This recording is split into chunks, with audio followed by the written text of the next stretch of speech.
Yeah. And one of the things, Larry, that I know comes for you and comes for me when you work with the right kind of client is confidence.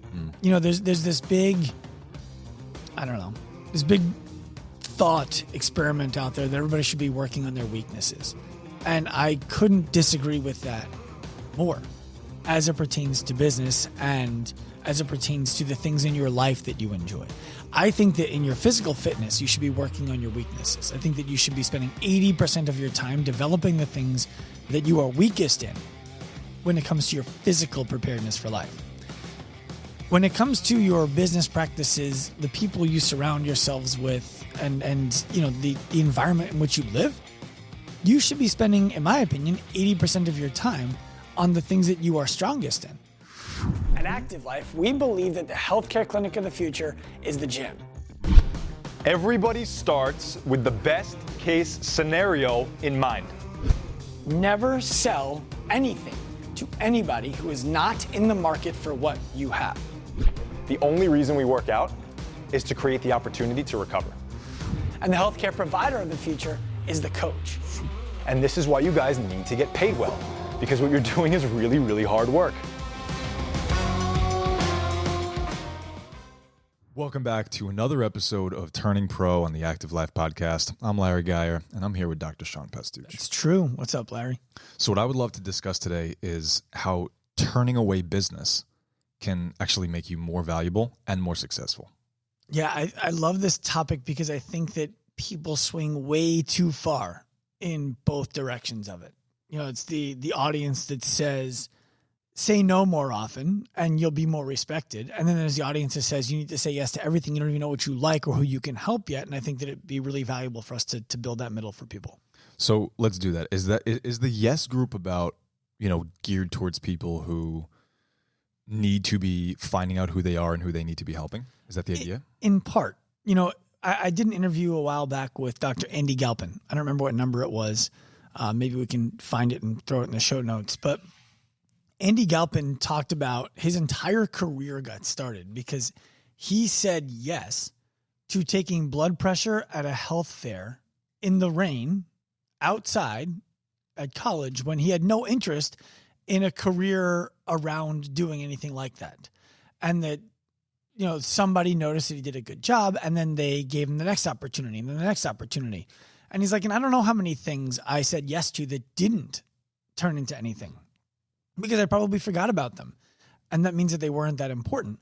But I think that people who say no to things before they are ready to really hone in what their story is, what their value is, what their service is, are making the mistake of not allowing their clients to help shape their business. Okay, so now we're getting somewhere. So we're talking about saying yes to opportunity as you build more and more clarity around who you are and what you want to be doing. Yeah, well, we can get to the no's. Let's talk about the yeses first. Why don't we just do that? Why don't we break it down? We'll talk about yes, and then we'll talk about no. If you are not absolutely clear on who you want to work with, how you want to help them, what would be the limiting factors to your ability to be successful for them? You should be saying yes to just about everybody who wants to work with you. And you should be learning about, what do I like about this person's communication style that makes us a good match? What do I like about the way that this person likes to move that makes us a good match? What do I like about the way that this person treats money that makes us a good match? Because you don't want someone who's just flippant with it. You don't want someone who's stingy with it. So how do you find that right person who respects your time, who respects your knowledge, who questions you when they don't understand? It's formulating the right person through many people, kind of like dating. So you go through the process of working with one person in one environment, another person in another environment, and you end up a whole bunch of opportunities and jobs down the road, right? Or interactions down the road with a much clearer idea of what you enjoy doing, the kind of person you enjoy doing it for, and the way that you enjoy helping them. Yeah, in a way. And I brought up the dating analogy. It's just like when you date a girl or a guy and you're like, man, I loved everything about that person except they were a mouth breather and they chewed really loud at the table. Okay. You stuck with them for how long? Like a month, 2 months, 3 months. The next time that you date somebody, if on the first date they're a mouth breather and they're chewing a lot at the table, you're like, fuck that. I'm not wasting 3 months on this again. And you just get out. And then you start to find other things about this person that maybe you are not interested in, and other things that you are interested in. And then you start to develop your non-negotiables for a partner in life. It's the same in business. It's the exact same in business. It's just that you're not looking for the same things. Well, I think that there's a message here that, maybe Dr. Andy probably understood intuitively, and I think that some of us do and some of us don't. There's a pretense here that says you can and should be selfish around what you want to have happen in your career, such that you can be most energized by the work you do, instead of just taking what you can get. The only way to be great at the work that you do is to be energized by the work that you do. And in the beginning, when you're not energized by the client who's a pain in the ass, who you would like, man, I shouldn't have taken this person. You need to be energized by the process of finding the right kind of client and the right kind of service and the right kind of process, all of that. That's the thing that should be energizing in the beginning. It's learning about who you are, who you want to help, how you can help them, getting better at it, and recognizing that, like, look, a lot of the people I'm going to work with right now are the wrong person for me long term, but I'm going to learn a lot from them. Okay. So we have clarity now on who we are and what we want to do, the kind of people we want to help and how we want to help them, because it energizes us and benefits them in a huge way. Mm-hmm. Now we're at a point where, presumably, if we've done a good job, we have a decent roster of people who are paying us for our services. We've gotten good at what we do. We like it. We have clear understandings of how to more efficiently deliver that service. And people are really happy with us. We have great testimonials. It's good. It's a good day. It's a good month. It's a good year. What do we do when we're in a position where we're not yet exactly where we want to be? Our financials aren't exactly where we want them to be. We're still building our business to a point that we're financially fulfilled and stable, but we're clear on who we are and what we want to do. And then we get some people who want us to do 75% of the job that we want to do, and 25% of what they want from us isn't really what we're interested in. Why is it so important to start saying no to these people? First of all, I want to backtrack a little bit. What you described was you have almost a full book of business. You have a fairly full book of business, but you're not making the financial ends meet the way that you would like to.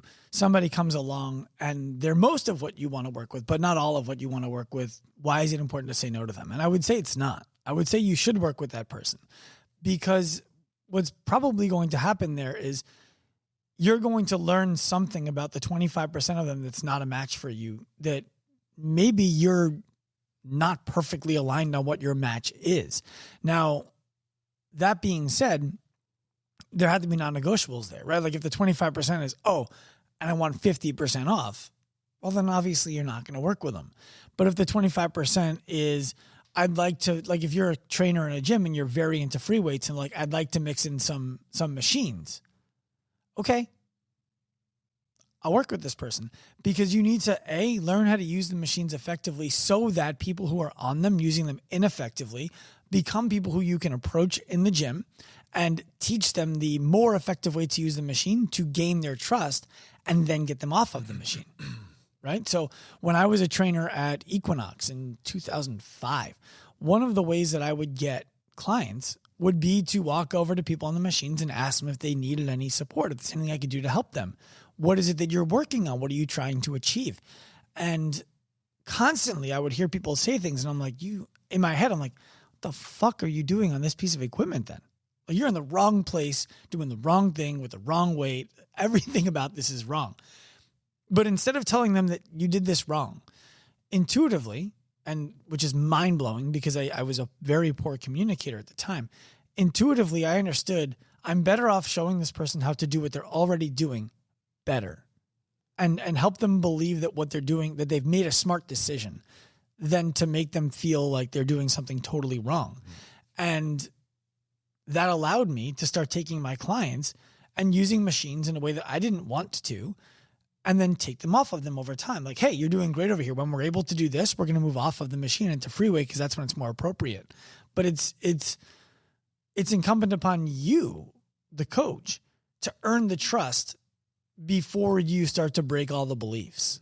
Does that make sense? Yeah, that makes perfect sense. So instead of saying no to someone who might be a good fit, if you can slowly, incrementally influence them in a direction that'd be more positive over time, you can start saying yes to these people.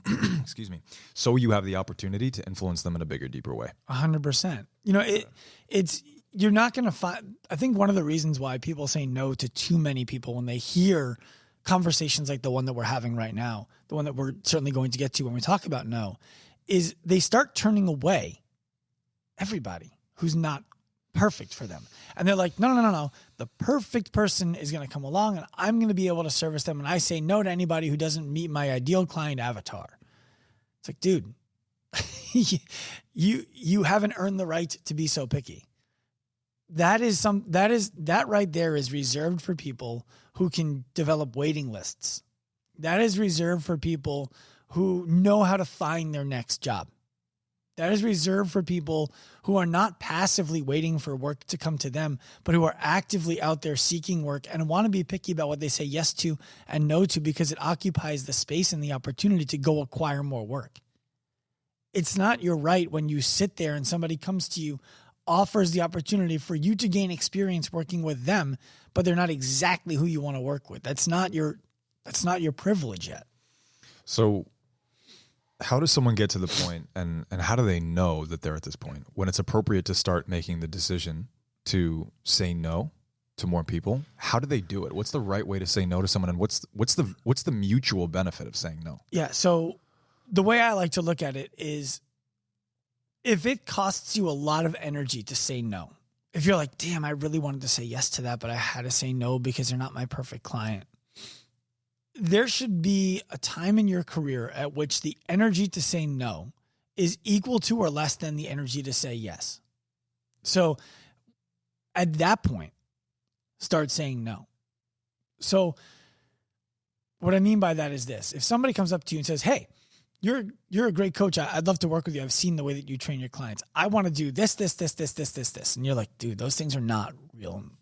And you're like, this is way too much energy for me to even think about how to educate you on the realities of what you're asking for. Say no to that person. But if somebody comes up to you and they're like, hey, I'd like to work with you. You look like a really good trainer. And I just really want to tone.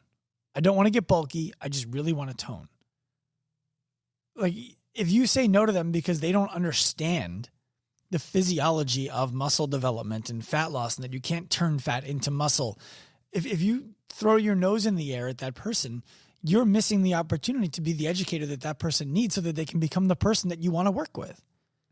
So, and that they would like to become. Yeah. And so the energy, the way I look at it is the energy to say yes and the energy to say no must be at least equal before you start saying no. You follow me? Yeah, makes perfect sense. If you're not able to feed yourself, if you're eating McDonald's because the only thing you can afford, say yes to everybody. Set your prices and work on your salesmanship so that people will pay your prices and say yes to everybody. And then when you start to make enough money where you feel stable, you feel like you can really work on your craft, then start saying no to the people who cost you more energy just to think about working with than to say yes. Now, your second question was, what's the value of saying no to people mutually? What's the mutual value? Right. The value to you as the professional is that when you start saying no to people who are not in your ideal client avatar, model, for example, if they're not the kind of person who you find yourself to be exceptional at working with, the value to you is that you get to say single-minded and focused, right? If you're somebody, for example, who is great at helping people lose weight, and then somebody comes along and they're like, hey, I want to be an Olympic athlete. You're going to have to shift your focus, start researching other things to make this person great. You don't just have it. You can't take for granted that you know enough. You're going to have to develop your skills more deeply to help that person. And every moment that you spend developing your skills more deeply to help that person is a moment that you're developing your skills less deeply to help most of the people who come to you to do the thing that you decided you're passionate about. And now you're chasing money. You're not chasing solutions to problems. The other side of that for them is that if I'm the one person who you work with who is outside of what your ideal client looks like, it means that you don't have a process for me. it means that things are going to be a little bit more shaky than I would like them to be, even if I never even notice it. I'm not getting your best. And there is somebody else who would love to work with me, who you might even know, and if you have an abundance mindset, would refer me to, so that I can get better results faster in a more certain way and gain trust in you for making that referral in the first place. Yeah, that to me stands out as one of the greatest short and long-term things you can do for not only trust, but your own reputation as a professional. Yeah. And the difficult part of that is I can remember at least a dozen specific times I can see the people's faces in my head as I'm talking to you about this. When I had clients come up to me when I was at Equinox and they wanted to work with me. And I would say, I really think that you'd be better off working with Adrian, with Brett, with Andrea. And then when I know they had clients of theirs who would have been perfect for me, they didn't refer back because they didn't have the same mindset of I should send clients to them who are not perfect for me. They had the mindset of I can help just about anybody. But I knew that most of their clients matched these people. And that sucks and it stings and it's still the right thing to do.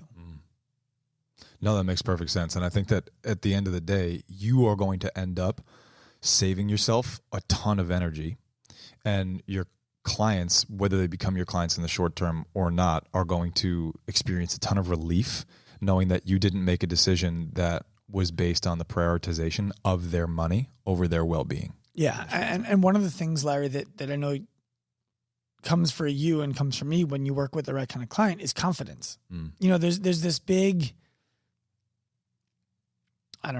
this big thought experiment out there that everybody should be working on their weaknesses. And I couldn't disagree with that more as it pertains to business and as it pertains to the things in your life that you enjoy. I think that in your physical fitness, you should be working on your weaknesses. I think that you should be spending 80% of your time developing the things that you are weakest in when it comes to your physical preparedness for life. When it comes to your business practices, the people you surround yourselves with and the environment in which you live, you should be spending, in my opinion, 80% of your time on the things that you are strongest in, continuing to compile wins, stacking confidence on top of confidence, top of confidence.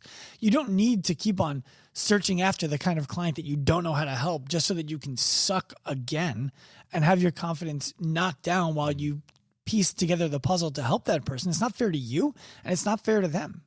And I believe that if you're spending 80% of your time where you're excellent in your work, where your passion lives in your work, you're going to exponentially build your ability to help people.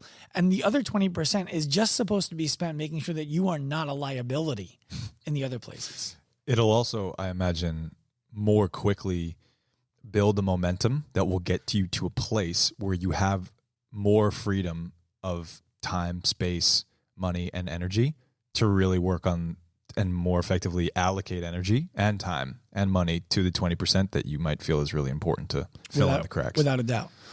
That makes a lot of sense. Yeah. It's the fallacy of chasing what other people believe is important, right? So the reason why so many people out there are telling you to say no more often is because they said yes to too many people in their life and they waited too long to start saying no. They also, they're speaking from their own experience and they're doing it from a place of empathy and your best interests. The reality, however, is that I believe, at least my reality for you, is that you need to get to a place in which you're ready to say no. Because when you start saying no, if it beats you up that you don't know how to get a client and you keep saying no to all these clients who want to work with you, and now you can't afford to move out of mom and dad's house and you can't take your girlfriend, boyfriend out to dinner for one night, saying no is not bringing you value. Okay. So I want to give some very clear homework, some clear action steps here for how we can do this and fill in what I miss or edit what I miss. Homework number 1 is come to very, very clear terms and be 100% clear and certain around the fact that the only way you can actually be excellent, fantastic at what you do is if you not only accept, but embrace the fact that you have to be selfish around what you want to do and how you want to be a professional. Yes, and you need to have perspective around why it is you're doing that. Can you unpack that a little bit? The process we talked about before. So, for example, if you're talking about the new coach or the person who just decided, I want to make this a living, I want to quit my job as a teacher, a firefighter, police officer, whatever, to do this. Okay, then you need to say yes to everybody right now. And you need to understand that the reason you're saying yes is not necessarily because you want to work with everybody, but because you want to learn who you want to work with and who you can help the best. And as you start to refine your message, you start to refine your client, you will start to attract the right client. Okay. So that brings me to homework number 2. Homework number 2 is say yes to all opportunity while you develop as a professional who understands exactly who they want to work with, what they want to do, and how they want to do it. Yes. And action step number 3 is wait for and look out for the moment at which you have enough business where it costs you an equal amount of energy to say no or yes to a new client, at which point you can start saying no to more people and referring them effectively. Exactly. The only asterisk to that is you say no when somebody negotiates on your price. Right. Once you've set your price, that's your price. So this is even if someone's a perfect fit for you in terms of what they want to have happen. If someone negotiates on your price, that's a non-negotiable. Exactly. And it doesn't matter how early in your career are, how much money you're making, how much money you need. In the beginning of your career, if your price is $500 for the thing and somebody offers you $499, you say no on principle. I'll never forget ever. There was a guy who came to the gym, quick story, who we were charging $175 a month in 2012. And this guy came into the gym and he was like, hey, I want to join your gym and I want to pay $165. I said, that's great. We don't discount, but I would love to have you as a member at $175. He's like, I'll join for the year. I'll commit to a year of payments at $165. I said, I understand. I appreciate it, but I'm not going to take $165. He's like, so you're telling me you'd rather not have me pay you $165 for a year than not have me at all? And I was like, no. Don't misunderstand me. I would much rather have you paying me $165 every month for a year than not have you at all. But I also value what I value, and I don't want to give every member else who we have $10 off per month because I gave it to you. And he ended up not joining. And in the moment I was like, this fucking asshole. And then years later I reflected, I'm like, I'm really happy that I stood on that experience. And I have no idea how that guy's doing. I hope he's doing well. Mm-hmm. But that gave me a lot of confidence. No, it's a beautiful demonstration of strength, and I can see why it instilled so much confidence. Mm-hmm. And I think that once professionals, even if they're not exactly where they want to be, start understanding that if they do that for themselves, they are going to more confidently stride from step to step to step going forward because they believe in who they are and what they're worth. It's going to pay off. So I'll make it really simple and then we can wrap this thing up. There are 3 questions that you need to be able to answer before you can justifiably say, I can say no to these people. And until you can answer these questions, you should be saying yes to everybody. Question number 1 is specifically, what problem do you solve for your client? Question number 2, and you should know, by the way, their external problem, their internal problem, and their philosophical problem. You should know all 3 of those. They all become a part of the same thing. We can unpack what those 3 things are in another podcast later on. Otherwise, read Donald Millard's How to Build a Story Brand. Question number 2, through what process do you solve that problem? Have a process. Break it into phases. Explain to your clients what's actually going to be happening. And then question number 3, why are you uniquely fit to solve that problem? If you can't answer those 3 questions, you haven't earned the right to say no to anybody yet. That's very clear. All right, guys, you have homework. You heard it from the man himself. Is that what we're calling me now? I appreciate that. We'll delete this part. We should keep that part in. Please keep that part in. Turn pro, guys.